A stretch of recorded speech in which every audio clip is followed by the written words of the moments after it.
What's up, YouTube? I'm back with another video, and I think I'm gonna sit down here.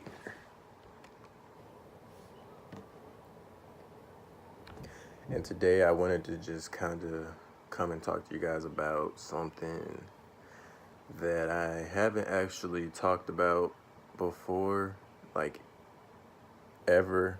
I don't think I haven't talked about this with pretty much any family members, or I mean my mom knows, but really it's just my mom and all the people that were involved are really the only people who I know about it. But now this video isn't gonna be about hair, locks, afro. This is gonna be just about me talking just about something that that I've experienced in my life, and just kind of getting that out there. And I may not even post this video, I really don't know, but today I wanted to just talk about forgiving people and just kind of taking control of your circumstances and your life, and forgiveness, you know what I mean? Moving on. Today I'm gonna be telling a story about me being molested when I was about 5 years old by an older cousin who at the time I believe was like 13, 12. And just the effects of that on a person, and just coming to terms with that, and just trying to move on and accept it and just deal with it every day. I'm 23 years old, and this happened when I was 5, and it still has an effect on me to this day, which is crazy, because that almost happened 20 years ago, which is fucking crazy. I cannot believe that shit almost happened 20 years ago, and it still affects me to this day. So this happened when I was 5. So I was born in 95, so it was probably like 2000. And basically, my mom was working. I lived with my mom. She was a single mom at that point. So when she would go to work, she would need places to take me, because I don't really think I was in preschool or kindergarten yet. I'm not really sure, but I just remember she needed babysitters sometimes, and I would go to my grandma sometimes, or whoever she can get to watch me while she's at work. That's where I would be at. So sometimes she would take me to my cousin's house, which is my older cousin, which is her cousin, and that cousin had kids. So those kids were older than me. My cousin, who was like 13, and then his little sister, who was like 10. So I knew these cousins pretty well. I have an aunt who's 5 years older than me, and she was kind of in that clique of older cousins. And you know how it is when you're younger and you have older cousins, like you kind of look up to them, and you want to hang around them all the time, and it's like they don't really want to hang out with you because you like a little kid to them, and they're too cool to hang out with you. It's kind of like that situation. So I went over there, and me and my aunt, we were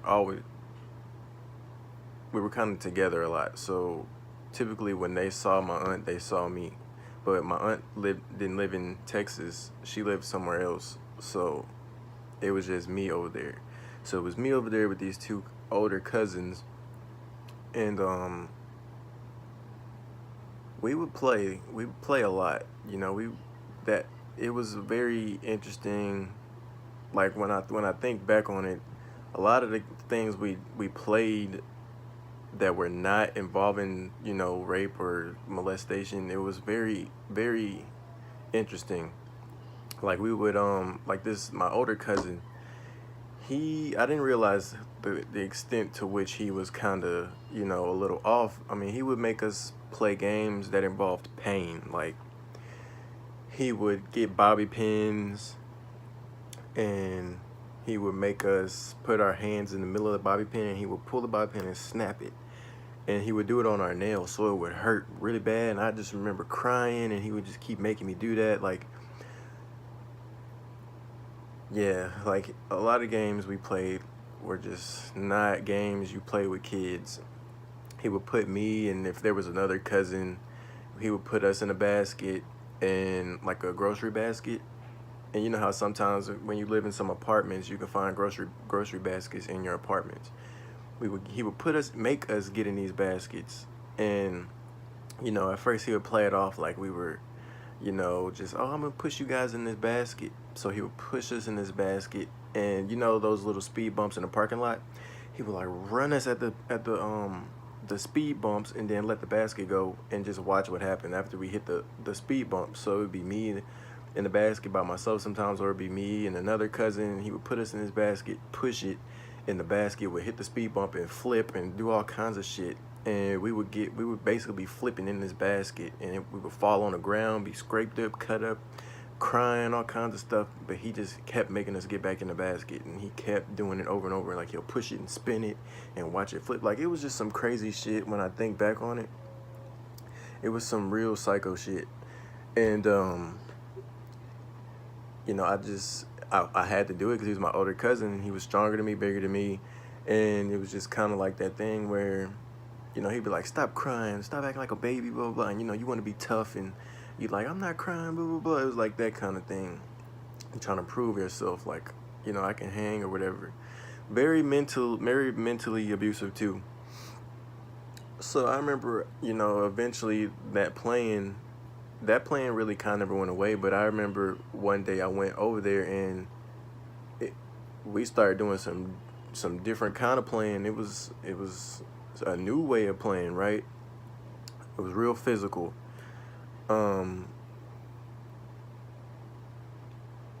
He would basically get on top of me and like bear hug me to the ground, and I couldn't move, and basically, like insinuate some things, pretend like we were basically having sex. And in my young 5-year-old brain, I'm thinking that we're just playing. I'm thinking we're wrestling or something. But when I look back on it, we was not wrestling. That wasn't what was going on. And yeah, eventually that plan kind of progressed, and I honestly don't even remember a lot of that, but or at least I do remember, but I just don't believe that kind of thing. But basically, we started playing like that. It was a different kind of playing, and basically, when we would be done playing, he would be like, "You can't tell anybody. Don't tell your mom. You can't tell anybody. Or I'm gonna hurt you, or it was." Or I'm gonna make you get in the basket, or I'm gonna pop your hand with it was always a don't tell, or this, don't tell her that. I'm just thinking he didn't want anybody to know we were playing. My brain, I'm not even putting it together that was not appropriate play.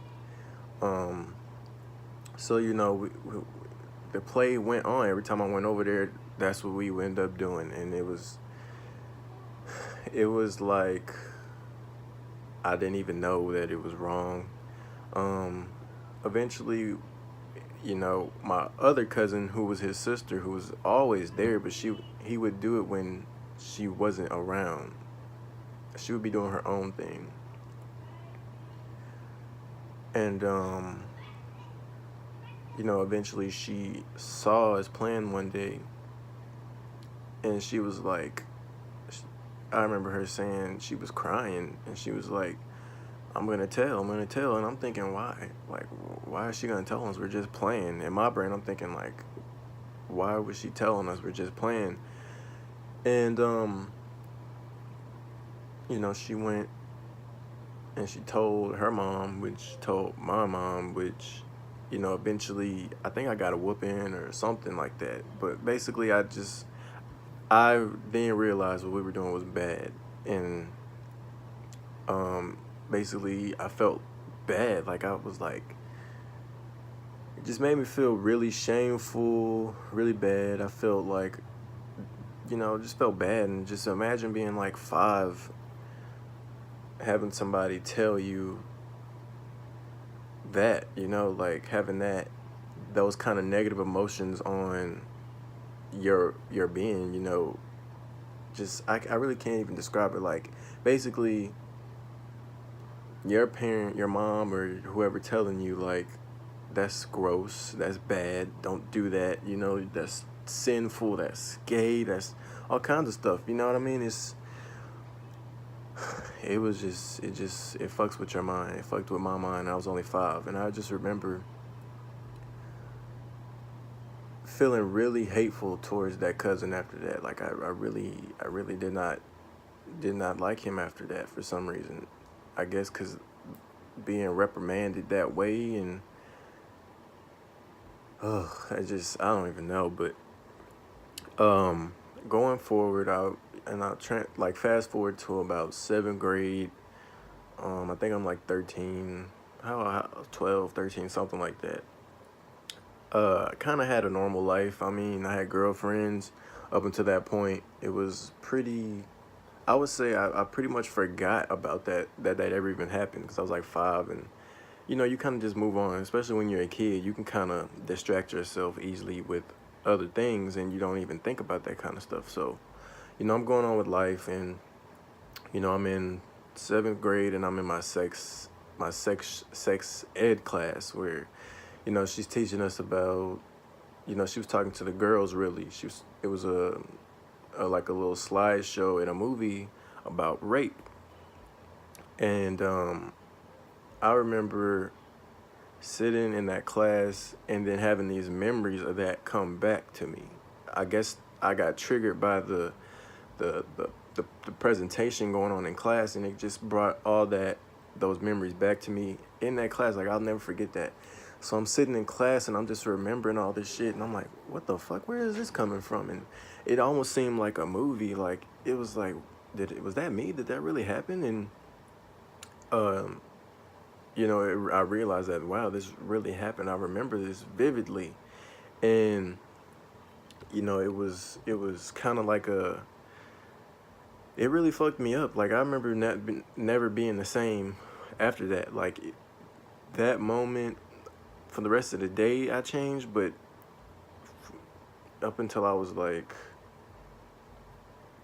even like 19 or 20, even to this day, I was never really the same after remembering that. Just having those thoughts and remembering how I felt disgusting and felt ashamed, and just having those memories come back and how I felt about it. It came, all those memories came back, all those feelings came back. And it was one of those things where I didn't even want to talk about it. I didn't even really want to acknowledge it. I really didn't even want to accept that it was real, that it actually happened to me. I was ashamed. I was like, wow, I can't believe that happened to me. And then it brought up those feelings of like, why me? Like, why was this, why did this have to happen to me kind of thing? And I just felt, I didn't feel like a man. Like I just felt weak. Even though this happened to me at 5, I still felt weak. Um, it makes you think like, why did this cousin or this person pick me to do this to? And like, cause there were other cousins around, but it was like he picked me to do that to. It made me think like, what was wrong with me that had to happen to me? Like why did he pick me out of all the other cousins? Like what was it like? It is just one of those things, man. You just wonder, and you start hating yourself, and you start just you just have so many questions, and you wonder like, why? And I felt that way for years, and I mean it definitely got in the way of a lot of things, a lot of normal things other kids go through, I didn't really go through because I felt like I just, I kind of had negative emotions towards touching and feeling and, emotions. I kind of had negative feelings toward touch. Like I never liked to be touched growing up. After I remembered that, I did not want to be touched by anybody. I didn't like intimacy, even with family. Like I didn't like being close to family. I don't. It just fucked me up. Um, it definitely hurt me socially, relationships. I still have never had a real successful relationship. Never even been in a real relationship. It's always been little crushes, little flings, but I've never been able to be vulnerable, open up, and be intimate and connect with a person because I don't know, for some reason, I don't know. I feel like that part of me is just not there. Like, it's gone. I don't know. Like I said, I still deal with some of these things today. And when I remember being a sophomore in college in my dorm room and I just broke down, I was crying because I just it just was built up. That was the first time where it hit me, and it was like I need to deal with this. I need to really stop pushing it away, and I need to come to terms with it and deal with it, and just feel all those emotions that I kind of pushed away for so many years. And I remember it just hit me in my dorm room, and I just broke down, and I was just crying and crying, and it was a pretty intense situation, and I'll never forget that. But I've kind of come to terms with it, and I kind of just try to deal with it. It's not something that I feel like I'll never get over, but because it has had such a long lasting effect on me, it's something that I definitely um, will say that is a part of me. It's something that has affected me for 20 years almost. Can't just forget about that kind of thing. That's something. And just the whole mental abuse thing. He would do that, and then he would just his whole that cousin in general has had a very rough experience. I don't know what he was going through at home at that time, but even now, in and out of jail, just having a interesting bad experience on this earth. Just so that's why when you get older, you can kind of take yourself back and say, I don't really know what this person was going through at that time. Clearly, he was a very troubled kid, going through something at home, or I don't even know, but you kind of just be like, it's not his fault. He was going through something. He's still going through something to this day. And, it's like you forgive him. It's like, I forgive him. I forgave him. Um, no, I don't think I could ever just be cool with him. Um, I don't really want to. And I don't really feel the need. I mean, I forgive him, but I ain't forget it, because it's fucked me up a lot in my life. It's robbed me of a lot of experiences, a lot of emotions, a lot of normal developing things that people go through. And this is actually the first time I'm ever talking about it. It was just crazy. But you gotta forgive people, man. You can't hold on to things like that because it really only fucks with you at the end. It only messes up your development and your ability to move on.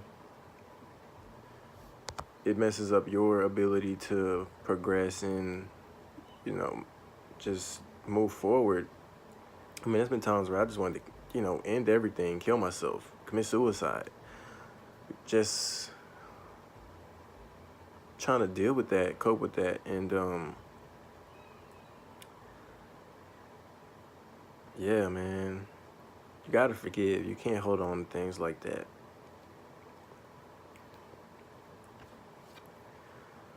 Whew. All right, you guys. So I guess that was just me getting that off my chest. I had never talked about that before, but also letting you guys know about forgiveness. You gotta forgive. You gotta move on. You can't hold on to those things because it only hurts you in the long run, and you really never get better if you don't forgive. So I'm still working on forgiving. Well, I have forgiven them, but I'm still working on building up whatever that part of me was that's gone. Trying to get it back or trying to work on it, it's still hard. I deal with it every day. It's definitely affected my life. Like I said, but I'm still moving forward with it. I'm still trying to, every day I'm trying to get better. And it's one of those things where your family, especially when you haven't talked to your family about these things, you know, they wonder why you act the way you act. Like me, I'm very distant. I'm very to myself, and I'm pretty sure it's an effect of that. But you know, your family, my family doesn't really understand that, and I just haven't told them what happened. But your family won't understand you if you don't reach out and tell them these things. But it's one of those things where I don't want to necessarily tell everybody that, you know, this, because I'm personally still dealing with it. It's embarrassing for me, you know, to say that happened to me. Um, but yeah, you know, your family may not understand you, but you have to deal what's best for you. And you know how you learn to deal with things, how you learn to cope with things. You kind of, you know, everybody's different. You know, do what's best for you.